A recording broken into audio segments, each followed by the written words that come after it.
the meanest? Am I the pretty Georgia?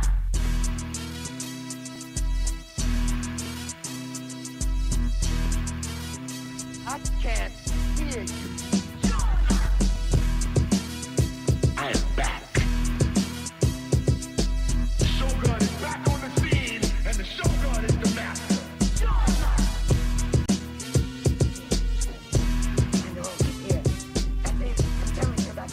Fellow YouTuber Unparalleled Shadows hit me up on Twitter and asked me, as an Obama supporter, what I thought of this current NSA scandal. Now, I believe that Vincent is not a fan of the president and sees this as a confirmation of his issues with the man, so he wanted to get my take on the situation.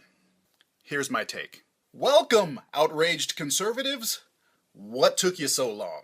People on my side of the political spectrum have had a problem with the NSA and wiretapping and data mining since 2006.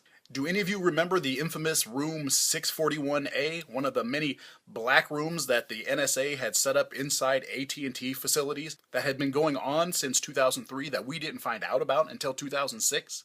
The Bush administration and most of the Congress thought it was perfectly justified given that we were in a war on terror, and thought it was completely legal given the expanded powers that the administration was given from the Patriot Act of 2001.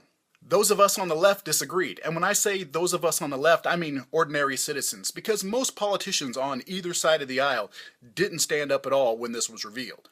Though most politicians thought it was legal, a lot of legal scholars thought it was on shaky ground, so Congress, in all of its wisdom, made amendments to the FISA law in 2006 that gave them the power to authorize these actions. Now it's legal.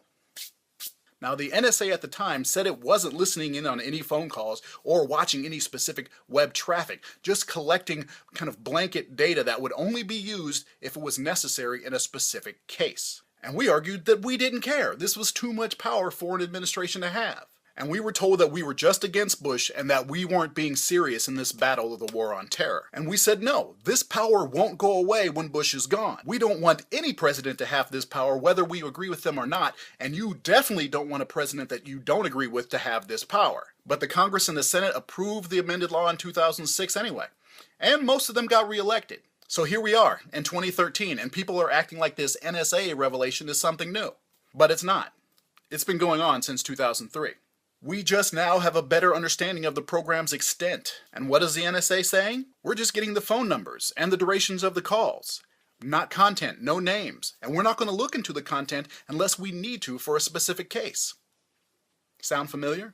But now there's a Democrat in office, and for a lot of conservatives, it's an outrage that administration has this type of power and is exercising it. But not everyone is outraged by this. Notice that a lot of politicians on both sides of the aisle are still down with it. And some conservative talkers and even the Wall Street Journal are downplaying this. But there are also a lot out there who are saying that this is indicative of the Obama administration's corruption. It's not. It's not indicative of the Obama administration's corruption, and it's not indicative of the Bush administration's corruption. It's indicative of what the American people are willing to give up when they are afraid. It's indicative of the corrosive effect of laws like the Patriot Act. The scandal isn't what the NSA is doing. The scandal is that we gave them the power and the legal cover to do it. That's my job. That's what I do. I don't lose. I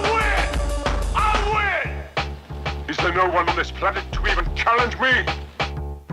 Maybe you came by to congratulate me on last night's victory.